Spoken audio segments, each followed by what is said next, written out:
Hello sa inyong lahat. Kamusta po kayo?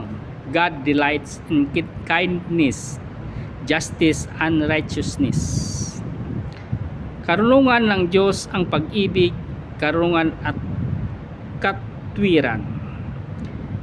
Ipinakilala ng Diyos ang kanyang sarili sa pamamagitan ng kanyang pag-ibig, karunungan at katwiran sa isang mundong puno ng kasinungalingan at kasamaan.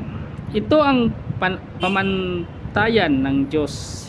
Hindi niya kinalulugdan ang mga kayabangan o kasinungalingan o pandaraya, kundi ang mga taong lumalakad sa kabutihan at magsasalita ng totoo at mamumuhay ng may paggalang sa Diyos.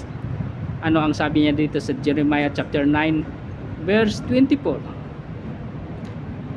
Ba na ako ang Panginoon na nagpapakita ng pag-ibig at karunungan at katwiran sa daigdig, sapagkat ito ang mga bagay na kinalulugdan ko.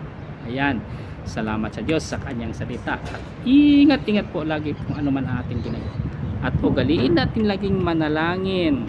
Shout out sa ating mga viewers and followers dyan. Ingat, God bless us all.